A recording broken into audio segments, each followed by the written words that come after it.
तो दोस्तों, कुछ घटनाएं ऐसी होती हैं जो धीरे धीरे बनती हैं और फिर एक दिन अचानक सामने आ जाती हैं, बिल्कुल वैसे ही जैसे आज अमेरिका ने एक बार फिर भारत पर सीधा दबाव डालना शुरू कर दिया है। शब्द थोड़े नर्म हो सकते हैं, लेकिन इरादे साफ हैं।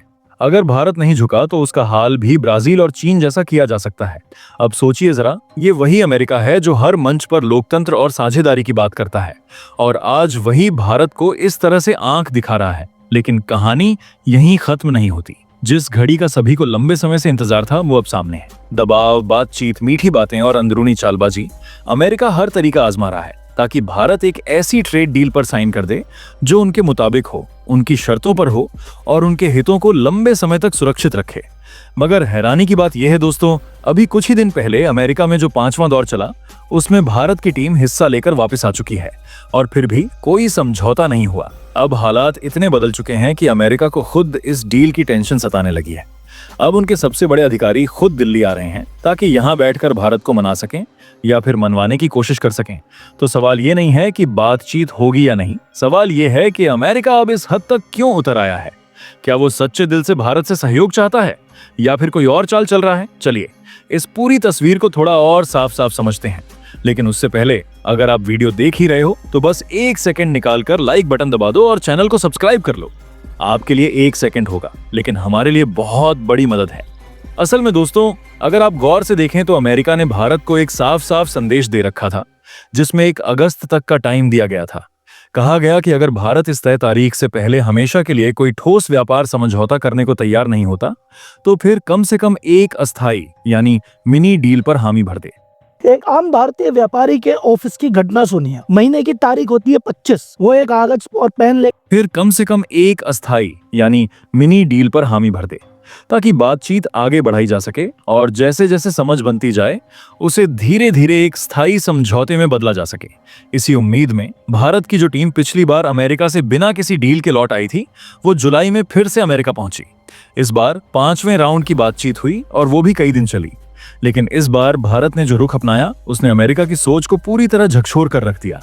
बातचीत में मुख्य फोकस कुछ बड़े सेक्टर्स पर रहा, जैसे कृषि, ऑटोमोबाइल और एक अहम क्षेत्र जिसे तकनीकी भाषा में एस्कोमैट कहा जाता है, यानी कि स्पेशल केमिकल्स, जीवाणु जैविक पदार्थ, उच्च तकनीकी सामग्री, उपकरण और तकनीक से जुड़े मुद्दे।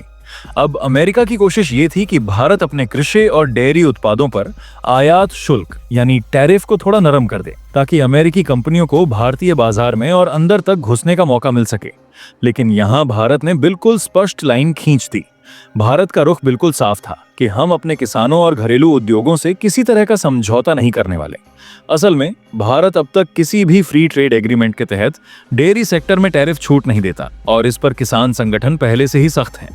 उन्होंने सरकार से साफ कहा है कि खेती से जुड़े मुद्दों को व्यापार समझौते में न घसीटा जाए। भारत की मंशा साफ है, अपने किसानों, छोटे उद्योगों और श्रमिकों के हितों की रक्षा करना। उधर भारत ने भी अमेरिका से कुछ अहम मांगे रखी, जैसे उन क्षेत्रों में टैक्स छूट जहां भारत की मजबूत पकड़ है और रोजगार से सीधा जुड़ाव है, जैसे चमड़े का सामान, जूते, कपड़े, गहने और स्टील एल्यूमिनियम सेक्टर। इसके अलावा भारत ने फार्मास्यूटिकल एक्सपोर्ट पर भविष्य में लगने वाले संभावित टैक्सों से सुरक्षा की बात भी उठाई, और ये भी कहा कि अगर कोई नया शुल्क लगाया भी जाए तो उसे लागू करने के लिए लंबा समय दिया जाए। भारत ने अमेरिका से साफ शब्दों में कहा, हमारे देश के ऐसे सेक्टर्स जिनमें लाखों लोग काम करते हैं, जैसे टेक्सटाइल, प्लास्टिक, केमिकल और खेती से जुड़ी चीजें जैसे झींगे, बीज, अंगूर, केले, इन पर टैक्स कम करो, क्योंकि अगर इनका अमेरिका को एक्सपोर्ट बढ़ता है तो भारत में रोजगार भी बढ़ेगा और यही असली साझेदारी होगी। इसके अलावा दोस्तों, एक और मुद्दा है जिस पर भारत शुरू से अपनी बात पर अड़ा हुआ है, और वो है स्टील और एल्यूमिनियम पर लगने वाला भारी टैक्स। जब ट्रंप प्रशासन अमेरिका में सत्ता में था, तब भारत के इन सामानों पर एक्स्ट्रा शुल्क लगा दिए गए थे और धीरे धीरे ये टैक्स 50% तक पहुंच गए। अब भारत का सीधा कहना है कि ये जरूरत से ज्यादा बोझ अब हटाया जाए। और यही नहीं, भारत अमेरिका को बहुत बड़ी मात्रा में जेनेरिक दवाएं भी भेजता है, वो दवाएं जो आम अमेरिकियों के लिए सस्ती और असरदार होती हैं। इसीलिए भारत ने साफ साफ शर्त रख दी कि आगे चलकर इन दवाओं पर कोई नया टैक्स नहीं लगाया जाए, क्योंकि इससे हमारी दवा इंडस्ट्री और लाखों परिवारों की रोजी रोटी पर असर पड़ेगा। अब बात कुछ अस्थायी राहत की भी है। कुछ टैक्सों में फिलहाल छूट मिली हुई है, लेकिन वो भी 1 अगस्त 2025 को खत्म होने वाली है। भारत का कहना है कि उससे पहले कोई स्थायी हल निकाला जाए, वरना हमारे एक्सपोर्टर को 26% तक का एक्स्ट्रा टैक्स भरना पड़ेगा, जो सीधा भारत के उद्योगों और मजदूरों को चोट देगा। इधर अमेरिका के राष्ट्रपति ने कहा है कि भारत के साथ व्यापार समझौता इंडोनेशिया जैसे मॉडल पर हो सकता है, जहां कुछ सेक्टरों में टैक्स कम किए गए थे। मतलब इशारा यह है कि अमेरिका शायद कपड़ों और ऑटो पार्ट्स जैसे क्षेत्रों में कुछ रियायत दे सकता है। लेकिन हकीकत यह है कि इतने दौर की बातचीत के बाद भी ना कोई मजबूत सहमति बनी, ना ही कोई पक्का नतीजा निकल पाया, और आखिरकार भारत की टीम, जो अमेरिका से बातचीत करने गई थी, बिना कोई समझौता किए वापस दिल्ली लौट आई। अब यही वापसी अमेरिका की चिंता का कारण बन गई है। उन्हें डर है कि भारत शायद अब उनकी चालों को पहचान चुका है और बिना राष्ट्रीय हित के कोई समझौता करने के मूड में नहीं है। यहीं से अमेरिका की टोन बदलती दिखाई दी। जो बात प्यार से, सम्मान से होनी चाहिए थी, उसे अब फिर से धमकी में बदला जा रहा है। और अब जो खबरें आ रही हैं, वो वाकई चौंकाने वाली हैं। बताया जा रहा है कि अमेरिका के कुछ प्रभावशाली सेनेटर, यानी वहां के सांसद, अब भारत को खुले शब्दों में धमकी देने लगे हैं। उनका कहना है कि अगर भारत ने अमेरिका की बात नहीं मानी, तो भारत का हाल भी ब्राजील और चीन जैसा किया जाएगा। अब ये सोचने वाली बात है, क्या ये नाराजगी सिर्फ ट्रेड डील को लेकर है, या फिर बात कहीं और की है? क्या ये रूस से भारत की दोस्ती का गुस्सा है, जो अब दबे अल्फाजों से बाहर आने लगा है? क्योंकि जब कोई ताकतवर देश अपनी बात नहीं मनवा पाता, तो वो फिर डराने की भाषा अपनाने लगता है। और जैसा हमारे गांव के बड़े बुजुर्ग कहते हैं, जब बात नहीं बनती तो आदमी बौखला जाता है। अमेरिका फिलहाल उसी बौखलाहट में है, क्योंकि भारत अब सिर झुकाकर समझौता करने वाला देश नहीं रहा। इसके अलावा दोस्तों, ये सवाल अब सबके मन में है, क्या अमेरिका वाकई भारत की अर्थव्यवस्था को नुकसान पहुंचा सकता है? सीधा जवाब है नहीं, और बिल्कुल भी नहीं। वो समय कब का चला गया जब कोई एक देश दूसरे पर अपनी शर्तें थोप देता था। अब दुनिया बदल चुकी है और भारत उस दुनिया में अपनी जगह खुद बना चुका है। लेकिन हाँ, अमेरिका कुछ चुनिंदा क्षेत्रों में दिक्कतें जरूर खड़ी कर सकता है, जैसे कि hi tech chips, advance AI system या डिफेंस सॉफ्टवेयर एक्सेस जैसी चीजों पर रोक। वो फाइनेंशियल ट्रांजैक्शन में भी स्विफ्ट सिस्टम या डॉलर ट्रांसफर जैसी व्यवस्था में अड़चन लाने की कोशिश कर सकता है। लेकिन क्या इससे भारत रुक जाएगा? बिल्कुल नहीं। भारत अब ऐसी कंडीशन में नहीं है कि वो सिर्फ एक रास्ते पर निर्भर रहे। हमने खुद के लिए दूसरे रास्ते तैयार करना शुरू कर दिया है।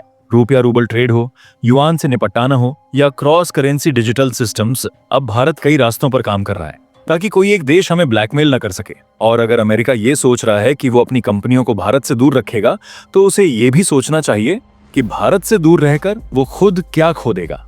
क्योंकि आज का भारत सिर्फ एक बाजार नहीं, बल्कि एक ताकत है। एक ऐसा देश जो दुनिया की टॉप 5 इकोनॉमीज में है, जहां 140 करोड़ से ज्यादा लोग हैं, और जहां इनोवेशन, उत्पादन और खपत तीनों हैं।